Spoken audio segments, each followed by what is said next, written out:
Hey everybody, welcome to the show. You got Nick and myself both rocking our blue, not our velvet today, as we break down another David Lynch film. Because we're talking about other films to do here, ending off the month. But when you were about to, I think, talk about the ending of Blue Velvet, I was like, no, stop! I got a good interpretation of the ending for this. I don't think a lot of critics talk about. So we figured we'd break down Blue Velvet so I can avoid the spoiler by actually me watching it for the first time, because I'm a huge Lynch fan. And this film right here is basically Twin Peaks before Twin Peaks. So it's like saying Marty Scorsese is my favorite director. Have you seen Raging Bull? No.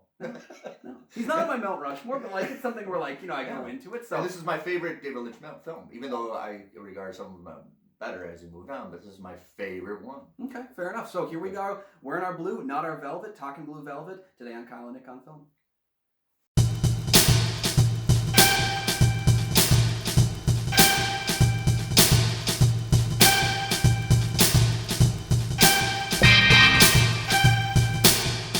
Welcome back to the show. I'm one of your hosts, Kyle Goethe. I'm Nick from the St. Paul Filmcast. Thanks for listening and thanks for watching. If you're a regular subscriber, thanks for maintaining support for the show. If you're new, go ahead and like and subscribe. Tell your friends, tell your girlfriends, tell your boyfriends, tell anybody about the show, and hope you enjoy. Blue Velvet. Yes, Blue Velvet. Probably way ahead of its time. Probably considered one of the best films of the 80s. It's kind of either you really hate it or you really like it. What's the story all about? So yes, Blue Velvet, and we're going to try our best not to sing the song. We're just going to try and do You don't want me to sing the song, right? Blue Velvet is the story of college student Jeffrey Beaumont. When he returns home to Lumberton following his father's stroke, he stumbles upon a severed ear in a grassy meadow, finding himself inching closer and closer to the dark underworld of drugs and violence that exists beneath the glossy veneer of a town that he thought he knew. All right, so Blue Velvet is the movie directly following the failure of Dune. After David Lynch directed Dune, it was considered kind of a failure, even though I consider it a good movie. He went a little more personal and started writing this story down, going back to what he originally likes. He likes those 50s and 40s noirs.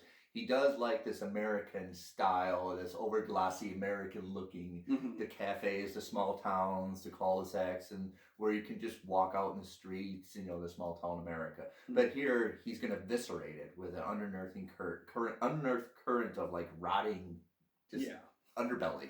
Well, and the film kind of was created, one thing that people kind of give bad due to David Lynch is because he kind of describes his process so much, and he also is such, I want to say this, he is an easy filmmaker to get, but like you get like everything you get out of him by watching his films, but he allows you to dig deeper. Like you can get a surface level enjoyment out of everything he has, but then it's kind of that fun part of unearthing more. This film kind of came from three different ideas. He thought of the title Blue Velvet, he thought of finding a severed ear, and he thought of the song Blue Velvet, then later on came up, and kind of like the tones and evocative nature of that music and that time period and that tone, and he jammed them all together. And people don't understand that's how storytelling works. You come up with all these different ideas and you kind of jam them into a cohesive narrative. That's what he did. It's just that he kind of explains himself in a way that makes the film feel like he's just making stuff up, which is the idea. And of course, there's another song in there, the Candy-Colored Clown of Roy Orbison. Yes. Plays a pivotal part. So it's not just the song Blue Velvet.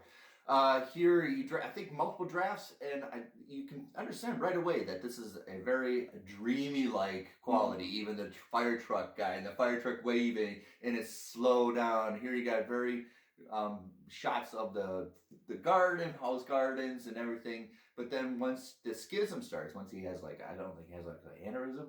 I think it's a stroke, but it's kind of not, again, like there's a lot of things. There was a 4-hour cut of this movie that gave away a lot more detail, and he chopped it down to 2 hours. So we kind of get like the dream quality of not knowing the answer and not needing the answer. Lumbertown chopped it down. That was perfect. But then you understand after that, once you investigate him having his medical problem, you go underneath to see beneath the bugs are just ratcheting in the sounds. That's the whole movie. Is above looks beautiful, but there are problems underneath. Well, it's what we said when we talked about The Elephant Man too, which is, again, I'll say it, David Lynch gives you all the information. Yes. He just does it in a way that makes you think that it's deeper, that it's got to be deeper, and there's deeper elements at play. But this movie is about literally, the grass is Lumberton, we go beneath, and there's something disturbing. There's bugs, there's insects, and we get the foreplay of like the insects being the darkness and the robins being the light of the film. David Lynch does this where he does the good and evil thing. He does the same thing with Bob and Laura in Twin Peaks. Like he's got this like very, eponymous darkness and eponymous light, obvious. And it's very on the surface. But then he doesn't explain the detail. He gives you the story, but doesn't explain the detail, and that's get to be kind of that dreamlike quality. Definitely, when this came out, there was a lot of criticisms. A lot of people leaving theaters. A lot of critics hated it because it's very, very violent film, very gratuitous sex involved, and very exploitive. And here, David Lynch is not really celebrating. Even it sounds like it's celebrating, but actually showing how it could be deeply disturbing. Well, and in fact, Dino De Laurentiis, who produced the film, had to create his own company. That's where we got DEG. Is because he created it because no one else would touch this movie, and he knew that he had to make it. So yeah, you get a film that like no one wanted to touch, but then in hindsight, actually is, even though it didn't get nominated for Best Picture, it got a Best Director nomination for Lynch. But people look upon it now as being probably more popular than any of the other films directed that year. But yeah, you make a great point where it's not celebrating the violence, but it did kind of. There was an element to it where it was showcasing it right in your face, and people can kind of misconstrue that as being like a celebration of violence. In fact, Roger Ebert, someone who I almost always agree with. Almost agree with. Yeah. This is one of the rare instances where I completely think he missed the point of the film when he first reviewed it on Siskel and Ebert. Siskel was the one who kind of got it, where he says it's a noir film, it's a dirty film, it's a mean-spirited film at times, but it's not glorifying any of the things going on. Whereas Roger Ebert particularly called out the nude scene for Isabella Rossellini and said he didn't like that she was subjected to that in the film and that it didn't have a purpose. And I would argue it does have a purpose. Yeah, she fled. She fled without anything. She was completely without anything. And he just kind of missed the point for it. So, right. And Dorothy Valance is the person in the story that has the problem. Her husband and her child have been kidnapped. We find out that eventually her husband has been murdered, but we find out the mystery involved with this. And here she has a little bit of what we would kind of call like Stockholm Syndrome. Isabella Rossellini talked about that. Her character has a little bit of Stockholm Syndrome where even though the bad guy gets off being violent to her, when she has an intimate moment with Jeffrey, she wants to do that as well. It's almost like she almost has a sympathy for it. Yeah, you're not sure if it's something that is kind of like a sadomasochistic kind of I don't think so. want for it, or if it's something where she feels like she's been so abused. Feels like she needs to be abused in order to have value. Yeah. And again, that's how Isabella interprets it. Yeah. And I would see like Blue Velvet to me reminds me of the kind of like many of Lynch's films remind me of the kind of dream that you get when you pop too much melatonin at night, and like you just like dream really heavily, and you wake up with a headache because you're not really sure what happened. Like that's kind of the feeling you get watching this, is that you're in a dreamlike quality narrative, and you do have, again, Lynch always deals with light and dark. Everything is a light and dark thing. It's two opposing sides. It's doppelgangers. Two sides of the Schwartz. Even the two female characters of Laura Dern and Isabella Rossellini. Yeah, but that's where we get the darkness of the violence and the sexual assaults that are taking place, with these really pop enjoyable scenes of Jeffrey talking to Laura Dern's character in the diner, where they're trying to plot out how are we gonna do this, and it's kind of like that's what you get. Life isn't always dark and life isn't always bubbly, but it's a mixture of the two, and that's kind of something a lot of people have trouble with when they're being introduced to Lynch, because he is a unique filmmaker. Diner scene in a Lynch film. You gotta be kidding me. Yeah, it's crazy. The only one that didn't have it was, I think, Elephant Man. And that's because there weren't diners.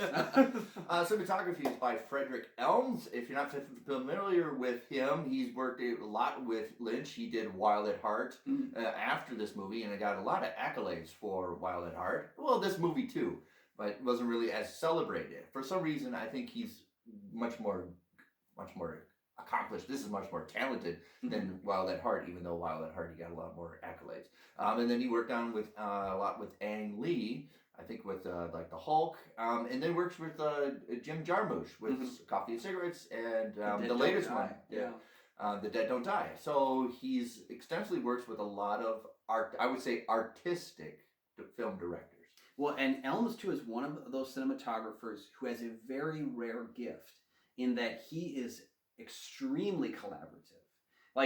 He can make a movie that looks gorgeous, that looks amazing, that has that Frederick Elms touch to it, but it also never feels like a Frederick Elms shot movie more than it feels like a David Lynch directed movie. Like, he gives the director everything he needs, and that's why you look at a film like, even like Horns, which is done with Alexander Aja. Oh, right, They did that together, but Horns looks gorgeous, looks beautiful, but it never once feels like it's less of an Alexander Aja film and more of a Frederick Elms shot film. He gives that collaborative effort over and creates a stunning image that is very memorable. Yeah. Every one of these films we've talked about is memorable for its visual qualities. Even those films like The Dead Don't Die, which I don't like, but still I remember those images. I remember what Elms brought to the table.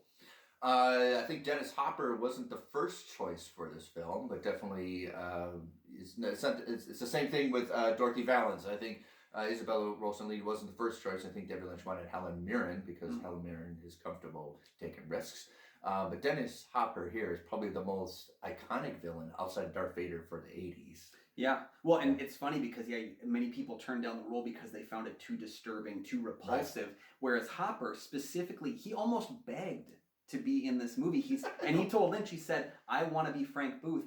Frank Booth is me." Like, I think he meant like more his id, like his kind of like his psychosis kind of level, but would that be frightening? Someone that cares about the thing. And that's what I like about Dennis Hopper, is that when he picked a role, he picked it and he went all in. You can say whatever you want about that Super Mario Brothers movie, but he goes all in as Koopa. But you're not going to get him being the villain in Speed without this movie. Yeah.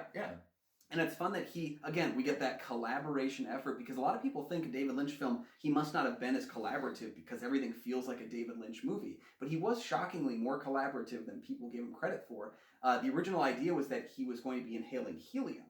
But, because I think Lynch wanted the idea of this like high-pitched voice in his villain. Right. And it was actually Hopper who suggested changing the drug that he was taking to one that, I don't remember the name of it, but he said that it was a inhaled drug that would heighten sexual experience. And he said, like, if my character is so like sexually charged, I want to have this. And it's actually something where he swayed Lynch's mind, and Lynch looks at it back now and says that was a good choice. Like, again, there's that collaboration effort that when you find two people that really care about a character, and they care about a character as repulsive as Frank Booth, that's what makes him an iconic villain. And he also uses Blue Velvet as his violent tool, his assault tool. He uses Blue Velvet, the robe, to assault Dorothy Valance, but he also cloaks his weapon, his gun, with Blue Velvet. Yeah, and he chews on the robe. And it's that part where it's blue. Velvet is kind of seen almost like the attacker and the attackee. Like it's surrounding the danger that everyone's in. It's never once, I don't think it's epitomizing the good or the bad in anything. It's just like, this is a notion of like the veneer that's in front of the dark underbelly. Yeah, and you take soft pop songs that are kind of romance songs and you make them disturbing, which David Lynch is kind of the start of it. We get it now, and a lot of times we get it now with a lot of pop songs, all those very happy, fun songs in a disturbing point. But this is kind of the movie that started all of it. Well, and Lynch, and then later on with Tarantino, I think were both very good at making the pop song itself that way. Nowadays, we almost seem to get these pop songs where they get re-sung in like a trailer, and they do it like mellow and dark version. But like, these guys actually utilize the song itself in a showcase of that juxtaposition between the light and the darkness. Yeah. Lynch popularized it, I think, and then Tarantino took it to another level. Nicholas Barber from the BBC wrote an article directly linking Blue Velvet to Reservoir Dogs, where we are stylized and we're going gratuitous violence and blood and gore, but it's not actually a celebration. It shows the horrific how people can do. And that's probably why the severed ear is in Reservoir Dogs, is kind of homage to Blue Velvet. That's Nicholas Barber's article at the BBC. That's fascinating. It's not something I even really wrapped my head around, but now that you say it, it's kind of there. It's kind of there. Right. No, with a little bit of mystery, right? Yeah, except with Tarantino and Reservoir Dogs, we spend our entire film behind the veneer. We're behind the velvet at that point, and the entire film is the seedy underbelly of society. I think David Lynch talked about it many times, how he, in Severed Ears, it's like it's a thing that we don't really talk about, right? It's something that we don't really like, a part of a body that we don't really think can be violated. And that was like when he's music accept, he's sound accept. So it's something like, it's almost like you're going almost into a direct link into the brain. That's why he talked about it, that the ear is almost a direct link to the brain. It's like the closest you can get. Right. Audio. And then if you go into somebody's audio and it's hard, like you like a song gets stuck in your head. Yeah. he was trying to see that this movie will get stuck in your head almost. That's fair. That's fair. Yeah. What I think is fun, I guess, I don't know, fun about the year, is that Lynch, he's one of those guys who he knows exactly how far he can go, and he takes one step further. And that kind of is epitomized with the ear, because the ear is, again, it's kind of a disturbing thing to just find in a grassy meadow, but it's more than that. It's that the fact that the ear is covered in bugs. And it's also, bugs. Let's point out, there's mold on it. It's been outside long enough to grow mold. The ear is gross. The mold and the bugs is like the step past where we get. And that's kind of where it gets into the realm of like, I'm not touching that movie. Like, I can see then why people kind of avoided it. Even though by today's standards, the film is pretty mild, but now it's like, wow. I remember when a lot of people talk about this in the mid-'80s, like, wow. Because not only you talk about the ear, but then they're like, well, it's got caught by scissors, and then you get the police tape. Man. Which is kind of comedic almost, right? But again, though, that showcases the fact that there's the light comic moments with the extreme darkness. Yeah. And again, we get that with the light being, you talked about the two females in the film, the light also being Kyle MacLachlan's Jeffrey Beaumont. He is a college-bound student. He is a good son in a lot of ways. But he finds himself seeing this ear, and he finds himself unable to walk away from it. And I'm not just saying like picking it up and bringing it to the police station. No, don't do that. If you find a body part, you call the cops. Then you don't. But like he's there. He's also the opposite of Frank in the way that we should view them. But then Kyle, Jeffrey is also that person who like finds himself getting closer to Frank as his obsession takes over. Right. And it's also that true of like that noir statement that you the noir guy, the hero that isn't always the most likable guy. He is finding himself caught between two women, and he's not making that choice.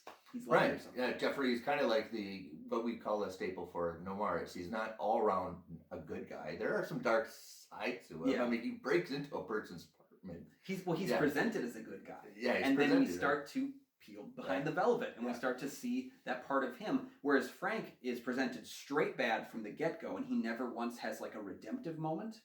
No. Maybe the only like part of him that's redemptive is there's that sexuality part of him which becomes childlike when he embraces her, and that's maybe kind of the part that brings him almost brings this like pitying moment to him, and that's what makes him again a disturbing villain, is that you're not really sure what he's going to do at any one point.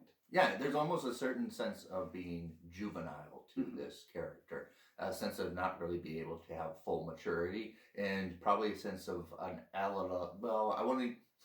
very disturbing point of view of what sex is, because it's not sex what he's involved with; it's almost domination and rape, right? It's not really consenting at all, right? And a lot of I want to bring up a lot of supporting actors like Dean Stockwell. Dean Stockwell, who I did not know was in this movie, and it's probably in one scene. I keep wondering which one is the Sam character in the Quantum Leap moment and trying to get out of the body. But Stockwell is the film. I think he plays Ben, and I really like that. Like he's a classic Lynch character in that he does quirky things, and there's a reason for them. But sometimes it's just that Lynch likes it. Like he's holding that lamp as a microphone into it. And he was actually supposed to, I believe, have a microphone, and Lynch just thought it looked really cool to have him singing into the lamp, and it does. Yeah. And it kind of adds like a unique character, a memorable character, and that's, again, one of those misconceptions people have about Lynch is they think that he's purposely trying to do quirky things for the sake of being quirky. He's not. He's trying to do memorable, interesting things for the sake of being. Well, I remember that still is like in the back of the VCR of him with them. Yeah. And I think every kid, you would never even seen the movie, try to reenact that for karaoke. And then they burn themselves on it. Brad Doroth is in this movie as well. He doesn't really have a lot of scenes, but he just kind of accentuates the disturbingness to it. Because, if Brad Dourif characters hang around Dennis Hopper, it's not going to be good. What's funny about Doroth, too, is that, this is, again, pre-Child's Play, which is, I think that's when Brad Dourif became Brad Dourif. Like, before that, he was kind of appearing and he's in The Eyes of Laura Mars. Yeah, but he's kind of just in these movies, and he's not really shining until a film like Child's Play, makes him into I would say, a bankable star to put in your movie. Right, and then he's doing the voiceover predominantly of the... Yeah, but with this movie, you don't see him really speaking. You hear him off screen, and you see him not speaking, and it's kind of that juxtaposition of that is him, right? And you're putting those elements together. But it's interesting in that you get Booth's kind of entourage, if you will. You get a Brad Dourif. I don't remember the other actor's name, but there's also Jack Nance from Eraserhead, eventually Twin Peaks. Who it's funny because Jack Nance, after watching a Twin Peaks, after loving him as his character there, does not strike me as a particularly terrifying guy, and he's never once terrifying, but it's kind of how your entourage is filled with these different archetypes of, again, strange and memorable is what I would give to each of those three guys, because none of them are as memorable as Frank Booth, but they each kind of have this side of them where it's kind of, you're not sure what they're going to do again. No, David Lynch gets a lot of criticism for being style over substance, and here we're trying to explain that there's a lot of substance to it, but David Lynch is not going to sacrifice style. He's going to make it, some scenes are going to be memorable because we're going to work with style. And I like the reflex of him playing Candy Colored Clown in the entourage, and all of a sudden he's going to play it again. It's like almost like an automatic reflex. Okay, we got to get up and dance now. And the women start getting in the car and start dancing to the song. It's an automatic reflex. Like there's nothing to them. It's empty. But you understand the mechanics to it. Yeah. What's funny about the Roy Orbison song, too, is that Orbison actually told him that you can't use the song in the movie. So Lynch went around and found a legal way to loophole it. And Orbison later on saw the movie and was like, what? Like, what's my song doing in here? And he actually said it worked in the scene better, but, like, he was kind of, like, taken aback by, like, what is my song doing in here? I said no to that. Yeah, what's fun about it, I didn't get the actual quote. I really should have, because... Again, this film has so much in common with Twin Peaks. I mean, there's a lumber town in this film, and there is a lumber town in Twin Peaks. You can almost regard this as almost a prequel. Well, yeah, and the opening credits to Twin Peaks showcase a bird, a robin, not really robin, but it's a bird. It showcases the lumber side of things. There is a murdered person. There's kind of a mystery surrounding a body part. Sometimes it's the full body, sometimes it's the ear. But then there's also, Kyle MacLachlan is our everyman that we're embodying going into it. And what's funny is that when Twin Peaks returned in 2017, I believe, they really dove into the dreamlike quality of all of these elements that play here. And there was actually, Lynch is in that show playing the FBI director. Lynch is playing Cole, but the way he describes it is, he says, like, he had another Monica Bellucci dream. And, like, he describes it. It's pretty good, yeah. But then he says, are we the dreamer, or are we the dreamer who dreams the dream? And he's asking a lot of questions about, like, where we sit within the dreamlike narrative. And that's very true of Blue Velvet, because it never once sacrifices its substance for the style. No. But no. I think I was hearing people get trapped with that as a stylized movie. Yeah, they get trapped under the sense of, like, I can't understand it, and it's right there on the surface. And the unfortunate thing about it is that if you just stop trying to think and let it come to you, that's what happens. And that's what happens in dreams. The moment you stop trying to conquer a dream is the moment that you just live in it for a little bit. And that's the whole basis for Mulholland Drive. It's dreams. Yeah. Overall, I was going to talk about the ending. So the ending, if you haven't seen the ending, the ending is kind of bookended by the bird, but it's so obviously fake. He fought that for a while. He said it was real. And then when someone challenged him and said, like, no, someone on your crew said it was fake, he said, well, it was a real bird. Like, they found a real dead bird and they made it mechanical. But it's so part of the facade that is fake, and they're all like, just act like it's real. And that bug doesn't look real at all. Yeah. So it's almost like, even though it's fake, that it's part of the mechanics and it's the resolution, that we're still part of a movie. We're still part of this, not reality. Right? Well, and I think it's for me one of the best endings. It fits for me. That works within the dreamlike narrative of it, right? In that it's okay to live in the dream. Like, that's where we are at the end of the film, is we're in the dream. At least we're not in the nightmare. We're in the dream, and and it's in dreams we can have that great ending to it, which is funny because this film does have, much like Twin Peaks, Lynch doesn't really always want to give you the ending. He doesn't really want to have that. In fact, he didn't want to reveal who killed Laura Palmer at all on Twin Peaks. In fact, he said maybe in the last episode, I remember that. Right. But I don't think I ever want to reveal it. He was actually forced to by CBS, and that's kind of what caused that show to kind of tank in quality, was he didn't want to do it anymore once we had our finale. And in this film, we get enough of a finale, but we still don't ever really get all the resolution we want. Yeah. And I think that's kind of the idea of, like, we're back in the dream where it's like, it's okay. Well, it is that booking, right? We wanted. Yeah. We got flowers and everything. We're back to. Yeah, we're back out of the dirt. Dad's fine. So. Yeah. Have you seen Blue Velvet? Yeah, let us know your thoughts on it down in the comment section down below. And like we mentioned earlier, you can subscribe, and you can join that Patreon. The link is down in the description, and it really helps us out. It helps you out. Hey, we can help each other, right? And that way you can help pick some of the different films and topics we'll be talking about on future episodes of Kyle and Nick on Film. Yeah. Thanks again for joining us, everybody. You can find my film reviews on GoFilmReviews.com. And we'll catch you next time. Thank you. Blue Velvet. I'm not